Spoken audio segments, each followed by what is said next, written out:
friends, I hope you are all having an awesome day. Now today we are going to talk more about FastPasses, and I'm wearing my FastPass princess shirt from Happily Ever Teased because it's like one of my favorites, and I love a good FastPass. So instead of giving you more FastPass tips about what attractions to make as your FastPasses, I am actually going to tell you all of the attractions at Walt Disney World that you should not ever FastPass.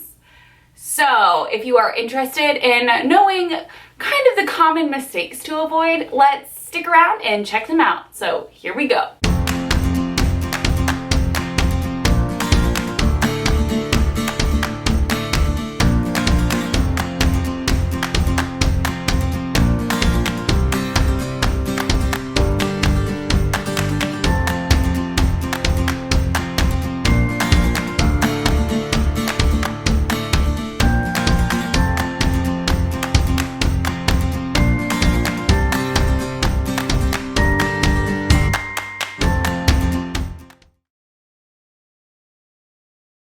So let's first talk about the FastPass system. Now, there are 4 Walt Disney World theme parks, and you are able to pre-select FastPass Plus options in advance. If you are staying on Walt Disney World property, you can select those FastPasses up to 60 days in advance. So at the 60-day mark of your vacation, you can make your FastPasses for the entirety of your trip, as long as it's not longer than like 10 days, I think it is. If you are not staying on Walt Disney World property, you can make your FastPass selections up to 30 days at a time. So if you're staying, let's say like at a Holiday Inn somewhere in Orlando, and you're going to the parks for 3 days, 30 days before the first day, you can make your FastPasses. 30 days before the second day, you can make your FastPasses for that day, and 30 days before the third day, you can make your FastPasses for that day. So let's just hope you're not from like California staying off property, because that means that you have to wake up at 4 o'clock in the morning, however many days in a row you're going to Walt Disney World. And that doesn't sound like a lot of fun now, does it? Now, 3 of the 4 Walt Disney World theme parks have tier systems for their FastPasses. So, for example, Magic Kingdom doesn't have a tiered system. So, all of their attractions, you can select any 3 FastPasses for any of the attractions that have the FastPass Plus capability. For Epcot, Disney's Hollywood Studios, and Disney's Animal Kingdom, you actually have a tier system where you can only select 1 attraction from Tier 1 and 2 attractions from Tier 2. And we will talk a little bit more about this, but just recently, Walt Disney World changed their tier system for Disney's Hollywood Studios, which will start on August 29th when Star Wars Galaxy's Edge opens. But we'll talk about that when we get to Hollywood Studios. So let's go through and start at Magic Kingdom, and I will tell you all of the attractions to not ever FastPass. Okay, so Magic Kingdom has a pretty long list of attractions that are available for FastPass selections. Now, obviously, if you are of height, you want to go for the big ones, all the mountains, Seven Dwarfs Mine Train, any of that fun stuff. Of course you want those FastPasses. Now, obviously, if you're traveling with little ones, FastPass selections may be a little more difficult because you need attractions that have all height capability. So here are the attractions I would never get a FastPass for at Magic Kingdom. The main reason I would say not to get any of these FastPasses is because there are so many more that are worth the FastPass. A lot of these could be just walk-ons. They could be attractions where the FastPass integration with standby doesn't really make sense for your FastPass. But either way, these are my personal opinion. Obviously, others could differ, but this is what I think. Never get a FastPass for Mad Tea Party in Fantasyland. There's so many other options, and even if you really do want to go on Mad Tea Party, which is the spinning teacups, a lot of the times you are not going to wait longer than 20 minutes. Another attraction you should never make a FastPass for is Monsters, Inc. Laugh Floor. That should be pretty understanding as to why. It is a show. There is not a bad seat in the house. You will get the same experience. You will probably honestly wait the same too, because the wait time is dependent on how long the show has to go in front of you. I would always skip that, never get that FastPass, because you're gonna have a good experience either way. Same goes with Mickey's PhilharMagic in Fantasyland. You may get to skip what little line that PhilharMagic has, But once you get in, it's not a bad seat either way. So a typical wait time for Mickey's PhilharMagic is about 15-20 minutes. Honestly, again, it's because of how long the film in front of you has to take. So I would always skip that attraction for a FastPass Plus selection. So those are the 3 at Magic Kingdom that I would say do not make a FastPass Plus selection for. Now, I'm not saying to skip these attractions entirely.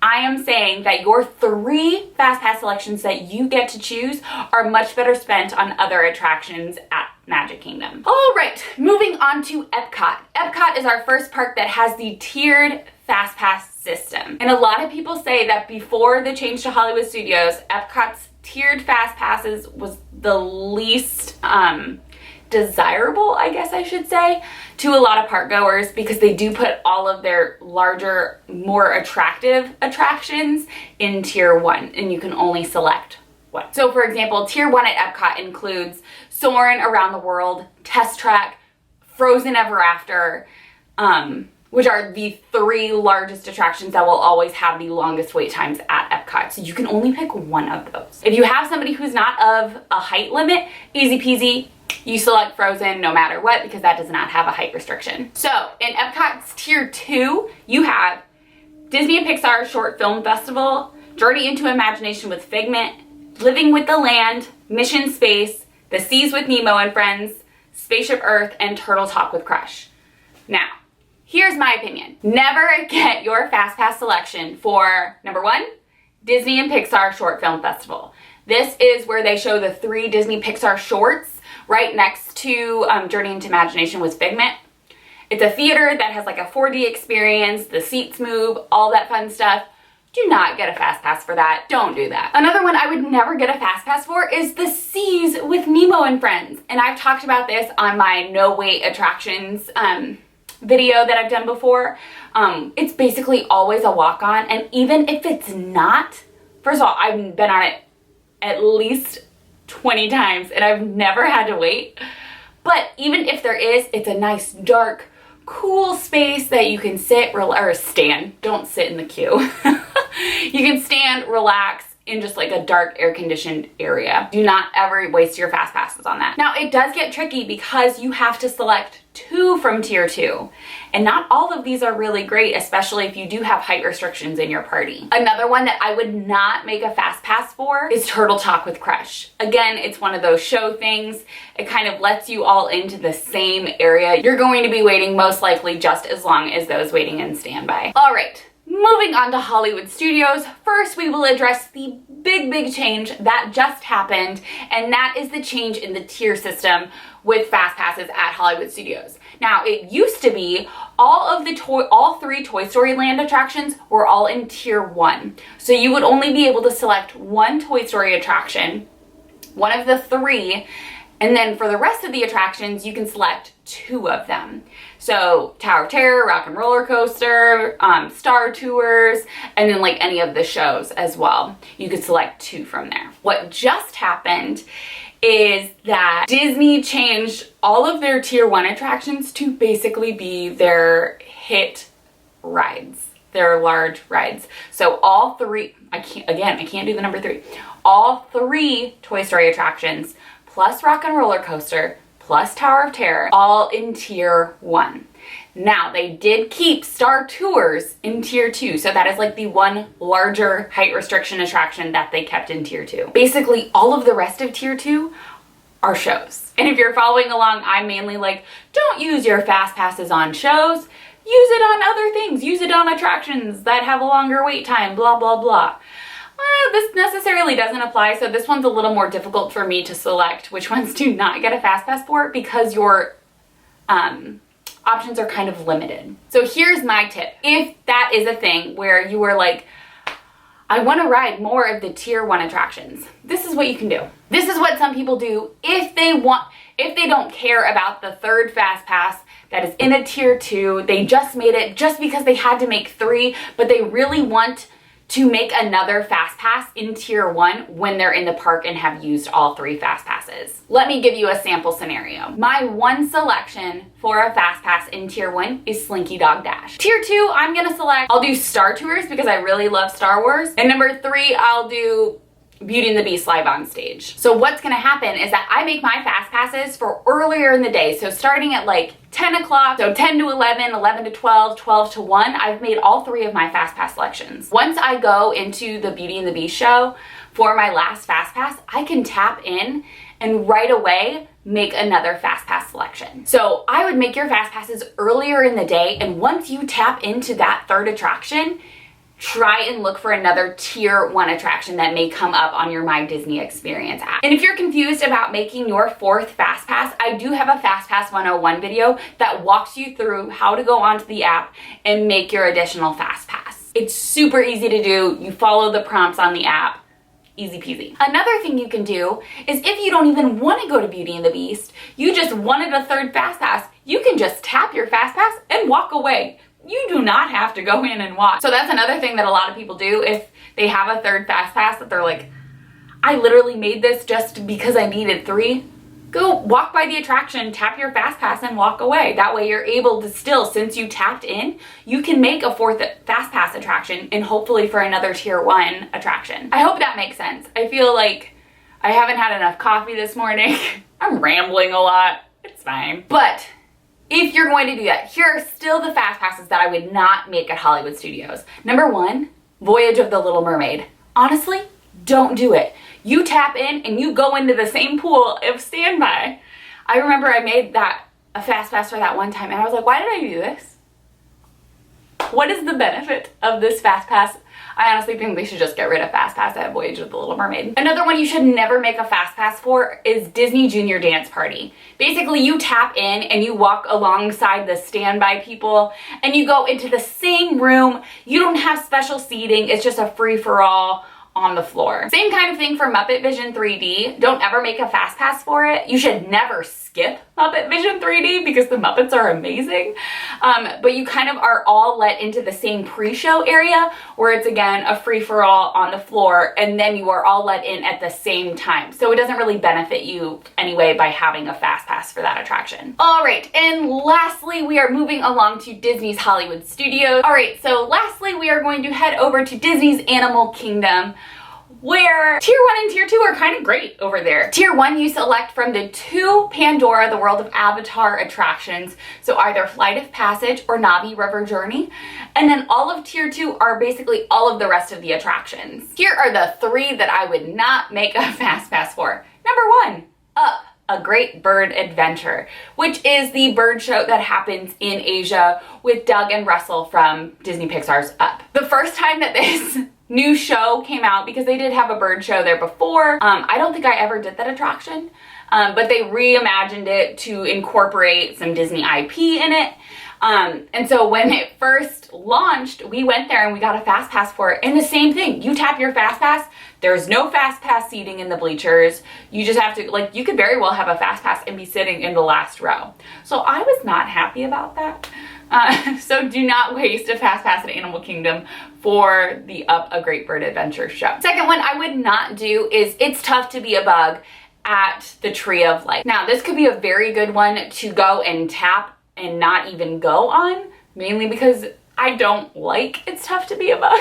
But those feelings set aside, that attraction, again, is a show. So you tap in and you go into the same waiting area before the next show lets in. The wait time for It's Tough to Be a Bug is never long, so I would not waste another fast pass at Animal Kingdom for that. And then the next one, I kind of like go back and forth because I personally make fast passes for these sometimes, and it's like Festival of the Lion King and Finding Nemo the Musical, more so Festival of the Lion King.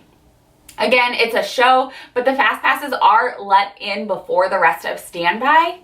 But even then, there is not a bad seat in the house for Festival of the Lion King.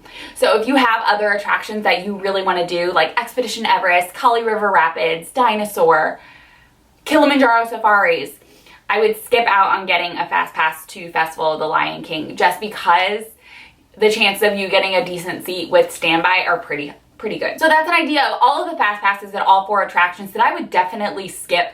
Again, you don't need to skip the attractions, just do not waste your FastPass Plus selections on those attractions, mainly because of the way they're integrated with the standby guests, and also because you will be waiting probably the same amount as if you did not get a fast pass. All right, so those are the 3 that I would definitely skip. If there are more that you are like, you don't need a fast pass for this, go ahead, drop them in the comments.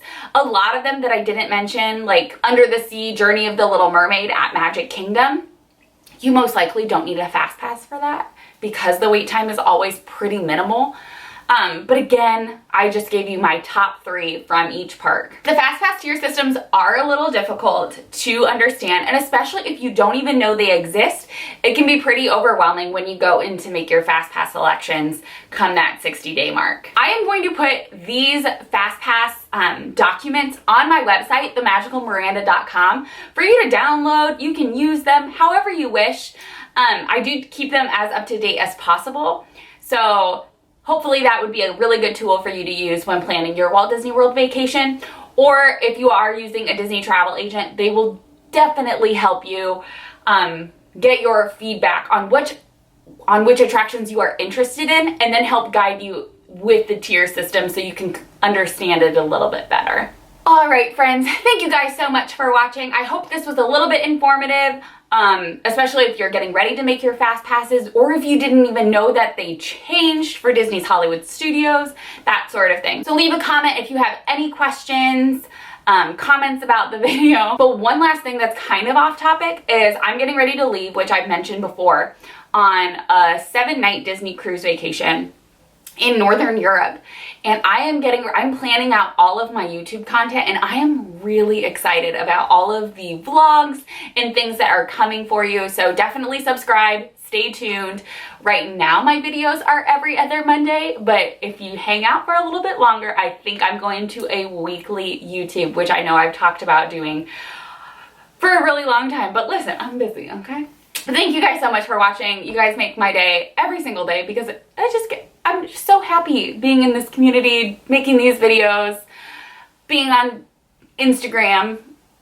As like corny and weird as that sounds, it's fine, whatever. Make sure you go and follow me over on Instagram at The Magical Miranda, and on Facebook, The Magical Miranda there, so you can see all the news that I share from the official Disney Parks blog most of the time, or any other confirmed news that you need to know to be in the know of all things Walt Disney World. All right, thank you guys so much for watching, and I will see you all in my next video. Bye!